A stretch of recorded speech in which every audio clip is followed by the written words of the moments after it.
ரங்கநாதன் உங்கள் கேள்வியை நான் ரொம்ப எதிர்பார்த்தேன். நீங்கள் இல்லைன்னா அந்த விழாவே களை கட்டாது.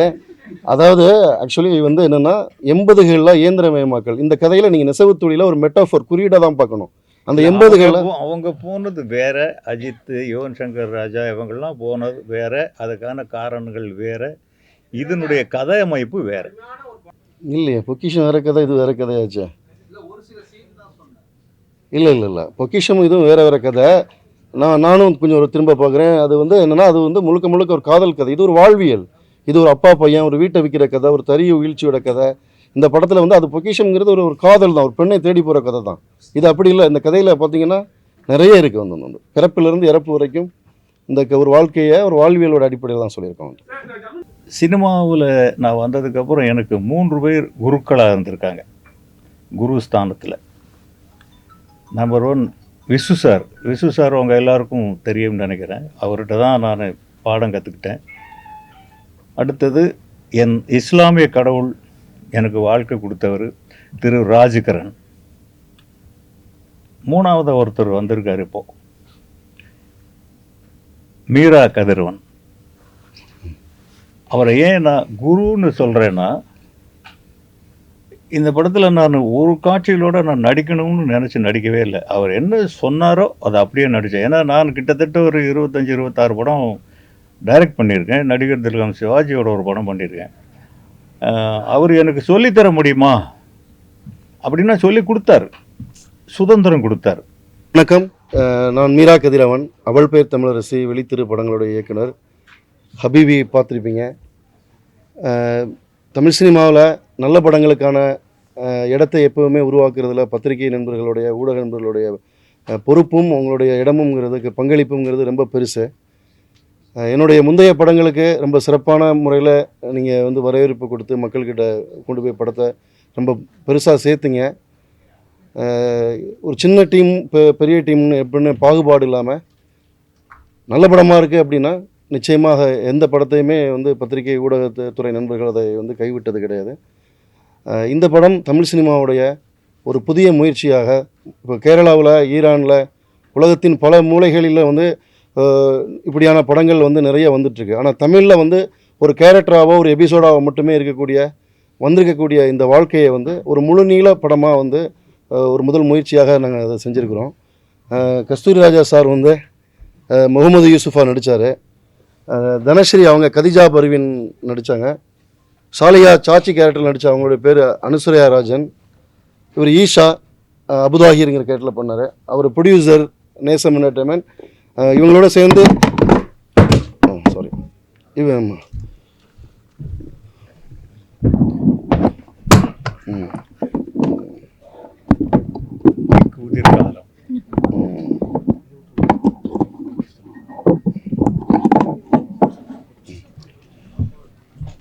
நேசம் entertainment, GK brothers, Romeo pictures ராகுல் இவங்க இணைந்து இந்த படத்தை நாளைக்கு உலகம் எங்கும் வந்து ஒரு பெரிய கிராண்டியரான ரிலீஸ்க்கு இந்த படம் வருது.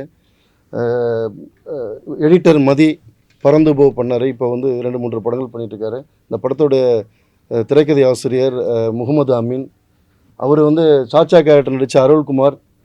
அவர் வந்து அனீஸ் கேரக்டர் அந்த சின்ன பையனாக நடித்தக்கூடிய கௌஷிக்.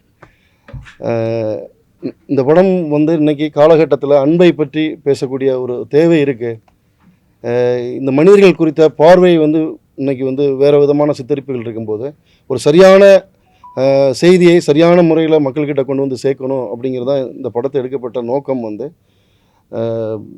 இப்படியான படங்களுக்கு எப்போவுமே உங்களுடைய ஆதரவு இருந்திருக்கு. நிச்சயமாக நீங்கள் எல்லோரும் இந்த படத்தை வந்து மக்கள்கிட்ட கொண்டு போய் சேர்க்கணும். நிறைய யங்ஸ்டர்ஸ் வந்து இந்த படத்தில் புது முக நடிகர்கள் அந்த உள்ளூரில் இருந்தவங்க இங்கே சினிமாவுக்குள்ள தொடர்ந்து இப்போ ஒரு நல்ல வாய்ப்புக்காக போராடிட்டு இருக்காங்கன்னு நிறைய புதுமுகங்களை அந்த படத்தில் அறிமுகப்படுத்துகிறோம். இந்த படம் மக்கள்கிட்ட போய் சேருவதன் வழியாக இது நிறைய பேருக்கான ஒரு பெரிய ஒரு கேட் ஓப்பன் பண்ணுற மாதிரி இருக்கும். நிச்சயமாக உங்கள் எல்லாருடைய சப்போர்ட்டையுமே நாங்கள் எதிர்பார்க்குறோம். எல்லோருக்கும் நன்றி. எல்லாருக்கும் வணக்கம். எப்படி பேசுறதுன்னு தெரியல. ஆமாம், ஏன்னா ஒரு வகையில் இங்கே இருக்கிறவங்க எல்லாருமே எனக்கு தெரிஞ்சவங்களாக தான் இருப்பீங்க. ஒரு வகையில் எனக்கும் இது முதல் மீட்டிங் தான். இப்போ உங்ககிட்ட பேசுகிறது கொஞ்சம் நர்வஸாக தான் இருக்குது. இது வரைக்கும் சொல்லாத ஒரு விஷயத்த இந்த இடத்துல நான் சொல்லணும்னு ஆசைப்பட்றேன். சினிமாவில் நான் வந்ததுக்கப்புறம் எனக்கு 3 பேர் குருக்களாக இருந்திருக்காங்க, குரு ஸ்தானத்தில்.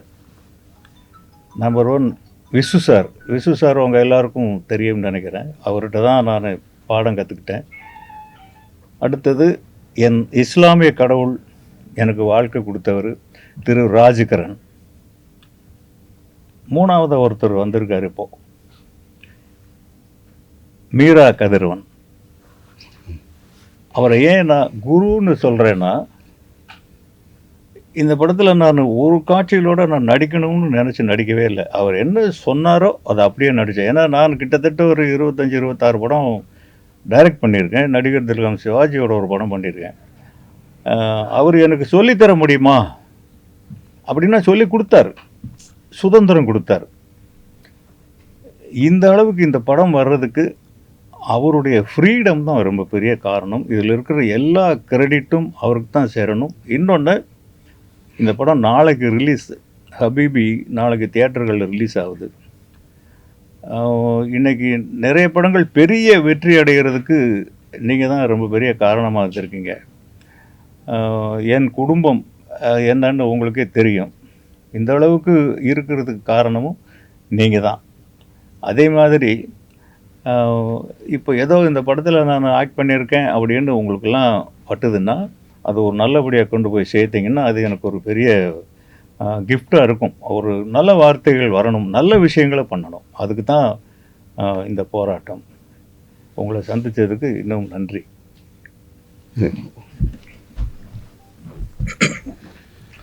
எல்லாருக்கும் வணக்கம். பிரசன்ட் மீடியா அண்ணா அக்கா எல்லாருக்கும் வணக்கம். என் பேர் ஈசா. இதான் என்னோடய ஃபஸ்ட்டு படம். இன்றைக்கி டேட்டுக்கு வந்து ரொம்ப முக்கியமான படம். கண்டிப்பாக ஒரு கம்யூனிட்டி மேலே இருக்க ஒரு ஸ்டீரியோ டிப்பிக்கல் வியூஸை வந்து இது கண்டிப்பாக மாற்றும்னு நினைக்கிறேன். உங்களோட சப்போர்ட் தான் இதில் ரொம்ப முக்கியம். நீங்கள் தான் என் லைஃப்பை வந்து தொடக்கி வைக்கணும். இனிமேல் உங்ககிட்ட இருந்து தான் நான் ஆரம்பிக்கணும். கண்டிப்பாக இந்த படத்துக்கு வந்து ஹார்ட் அண்ட் சோலாக ஃபுல் அண்ட் ஃபுல் உயிரை கொடுத்து ஒர்க் பண்ண எங்கள் டைரக்டர் மீரா கதிரவன் சாருக்கு நான் இந்த இடத்துல வந்து தேங்க்ஸ் சொல்லிக்கிறேன். என் கூட அப்பாவை நடித்த என்னோட அப்பா கஸ்தி சாருக்கு நான் தேங்க்ஸ் சொல்லிக்கிறேன். டீமுக்கும் ரொம்ப நன்றி. ரைட்டர் சார் அமீன் சாருக்கு ரொம்ப ரொம்ப நன்றி. அந்த ஊரோட அந்த எசன்ஸை வந்து அவரால் தான் படத்தில் அவ்வளோ சீரியஸாக வந்தது. நேசம் ப்ரொடக்ஷன்ஸ் இப்ராஹிம் சாருக்கு நான் தேங்க்ஸ் சொல்லிக்கிறேன். தேங்க்யூ. நீங்கள் கண்டிப்பாக சப்போர்ட் பண்ணணும். உங்கள் சப்போர்ட் தான் ரொம்ப முக்கியம். Thank you sir.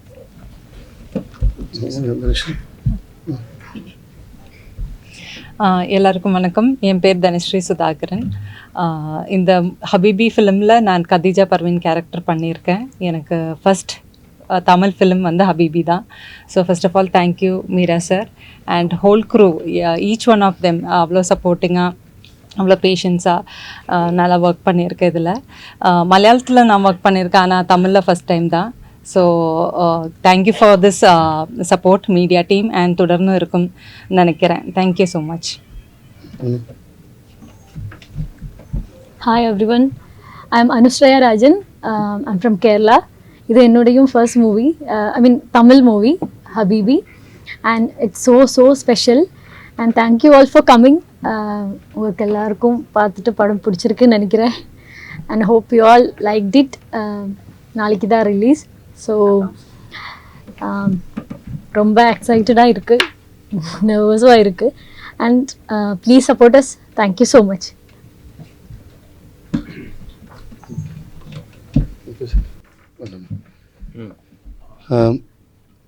நேரம் குறைவாக இருக்கு, எல்லாம் பசியாக இருப்பீங்க. சாப்பிட்ற நேரம் வந்து தமிழ் சினிமாவில் இன்றைக்கி காலகட்டங்களில் வந்து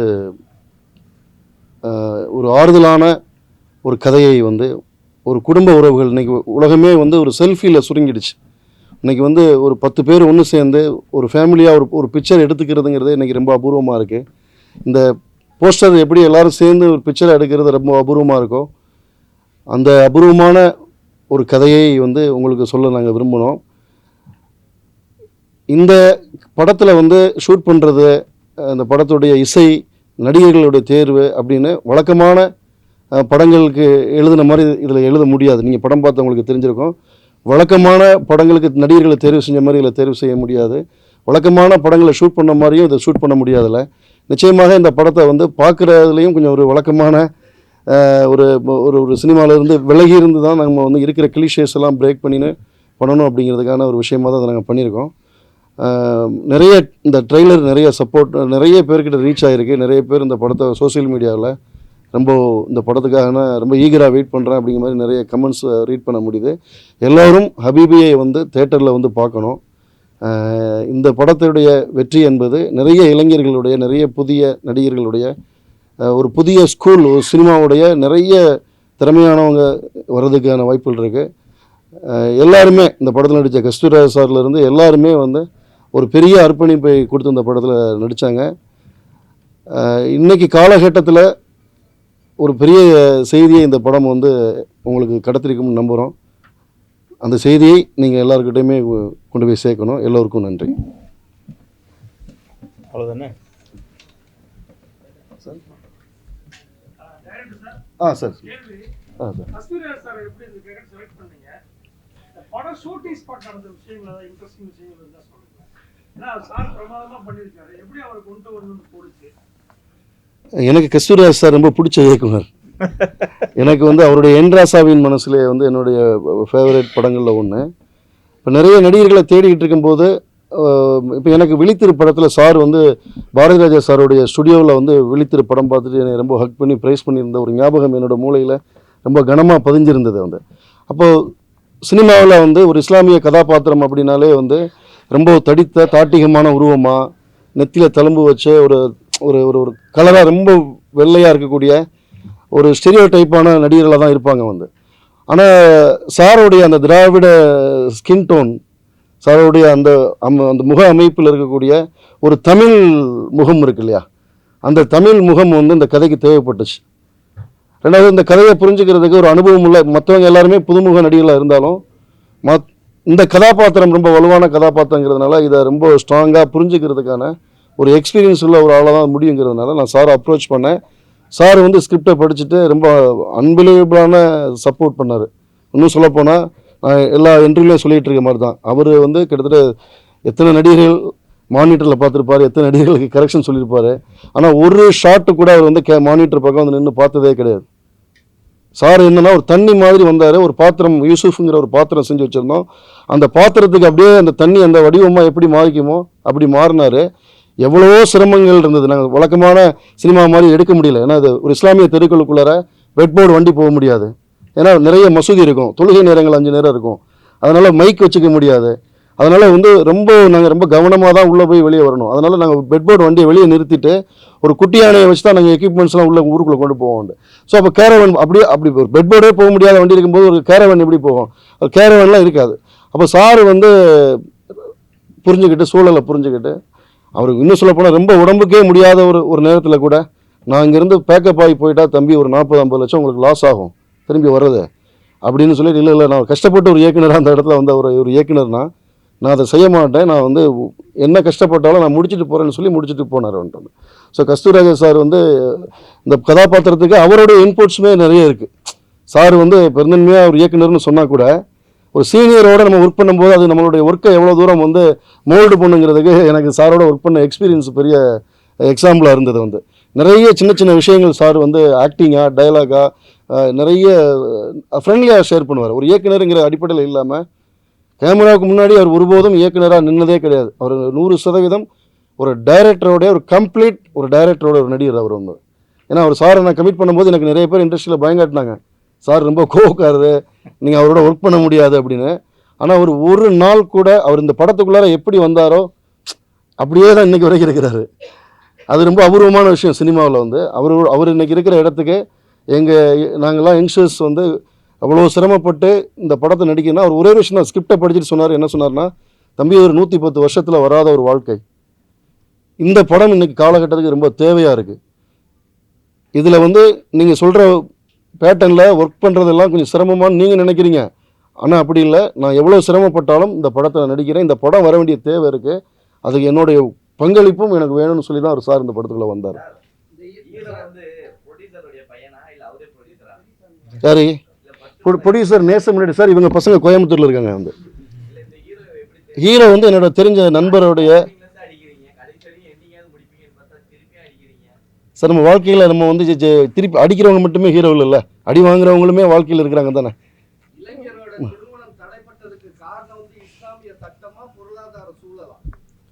எந்த இளைஞரோட சார்? ஆ சார்,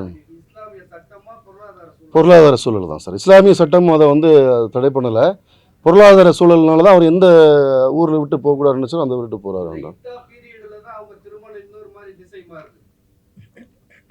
இல்லை அது வந்து இருக்கிறதானே. நம்ம ஒரு வீட்டில் வந்து ஒரு ஒரு ஒரு துஷ்டி நடக்கிற வீட்டில் ஒரு சுபகாரியங்கள் எல்லா வீட்டிலுமே எல்லா சமூகத்திலுமே பண்ண மாட்டாங்கல்ல. ஒரு 10 நாள் தள்ளி வச்சுக்கலாம், ஒரு மாதம் தள்ளி வச்சுக்காங்கிறது அது நாட் ஓன்லி முஸ்லீம் சமூகம், எல்லா சமூகத்திலுமே அப்படியான விஷயங்கள் இருக்க தான் செய்யுது. வந்து இல்லை அது அந்த வீட்டில் வேற ஒரு விஷயம் நடந்தாலுமே அவங்க அந்த கல்யாணத்தை தள்ளியே தான் வச்சுருந்துருப்பாங்க. ஏன்னா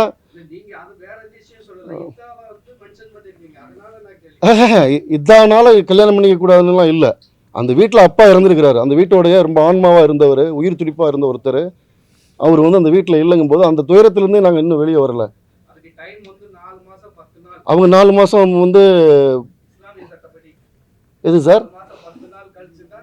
இல்லை அம்மா வந்து அவங்க வந்து கல்யாணத்தில் கலந்துக்கணும்னு அவங்க விரும்புகிறாங்க. அம்மா கல்யாணத்தில் கலந்துக்கணும்னு விரும்புகிறாங்க. இப்போ ஒரு உதாரணத்துக்கு, இப்போ என்னோடய ஃபேமிலியில் ஒருத்தர் ஹாஸ்பிட்டலில் இருக்கார், அவர் ரிக்கவர் ஆகி வரதுக்கு ஒரு 3 மாதம் தேவைப்படுதுன்னா, ஒரு 3 மாதம் கழிச்சு நான் கல்யாணம் வீட்டில் ஒரு சுப விஷயங்கள் பண்ண தானே செய்கிறேன். அப்படியான ஒன்று தான் வந்து. ஹீரோயின்கள் வந்து கமர்ஷியலா சினிமா தானே எல்லா கேரக்டரும் ரொம்ப நுட்பமா ரொம்ப அழுத்தமா காமிச்சிருக்கீங்க. அது நிஜ வாழ்க்கை பாதிப்பா இல்ல படிச்சுட்டா என்ன காரணம்? அது முன்ன தடவை பார்த்தா சின்ன கேரக்டர் சின்ன டைலாக் கூட அவ்வளவு நல்லா வந்திருக்கு. என்ன காரணம் சார்? நான் வந்து பெண்களை கொஞ்சம் இந்த சமூகத்தின் ஆன்மாவாக நினைக்கக்கூடிய, இந்த வாழ்வின் ஆன்மாவாக நினைக்கக்கூடிய ஒரு ஆள். அப்புறம் நான் அடிப்படையில் நான் வந்து என்னுடைய தந்தை வழி, என்னோட தாய் வழியில் இருக்கக்கூடிய அக்கா தங்கச்சிங்க சித்தி எல்லாமே நான் பார்த்தது தான். இந்த சாலியா கேரக்டருங்கிறத வந்து எங்கள் கண்ணில் நாங்கள் பார்த்தது தான் வந்து. ஸோ பெண்கள் வந்து இந்த சமூகத்துக்குள்ளார ரொம்ப முக்கியமான ரோல் ப்ளே பண்ணுறாங்க. ஆனால் அந்த பெண்கள் குறித்து வரக்கூடிய படங்கள் வரக்கூடிய போர்ட்ரேட்டுங்கிறது வந்து இஸ்லாமிய பெண்கள்லாம் இப்படி தான் இருப்பாங்க அப்படிங்கிறது ஒன்று இருந்தது இல்லையா? அப்படி இல்லை, பெண்கள் ரியலாக இப்படி தான் இருக்காங்கிறத நாங்கள் காட்ட விரும்பினோம் தான். இயக்குனர் பாரதிராஜா மண்ணுக்குள்ள போறாரு. சார் இன்னைக்கு புதிய பாரதிராஜா ஐயோ ரொம்ப இல்லை, ஆக்சுவலி பாரதிராஜா சார் போட்ட பாதை தான். இதுல வந்து நீங்க வந்து பொருளாதார ரீதியா மரும காரணமா சம்பாதிக்கிறதுக்கு வெளிநாடு போறாங்கன்னு சொன்னீங்க. ஆனா இன்னைக்கு நிலைமை அப்படியா இருக்கு.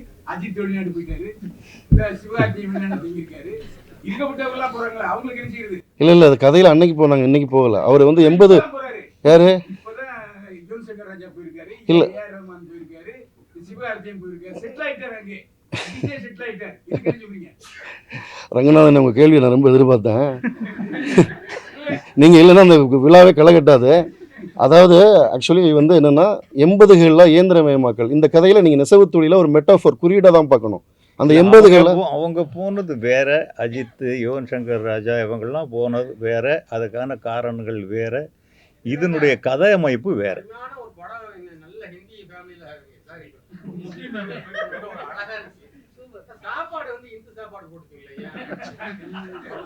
என்ன சாப்பாடு? சைவமா? சரி விடுங்க. சக்சஸ் மீட்ல வந்து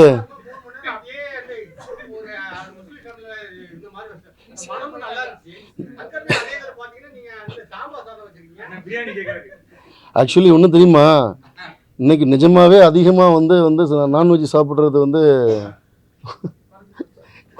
குறைஞ்சிட்டு வந்துட்டு இருக்கு. எல்லாமே சாப்பிட தானே செய்கிறாங்க. அவங்க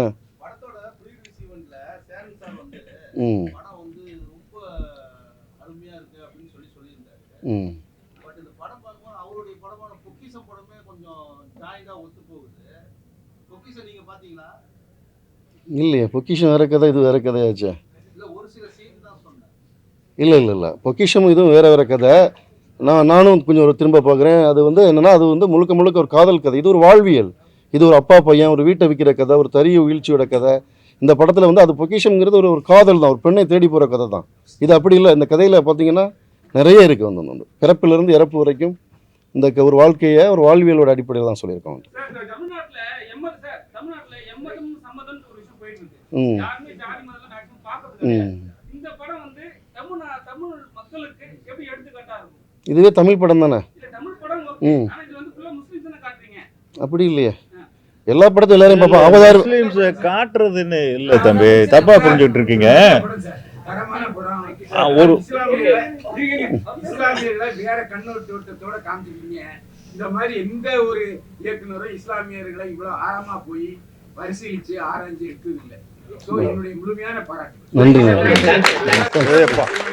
வசிஷ்டர் வாயால் பிரம்ம ரிஷிங்கிற மாதிரி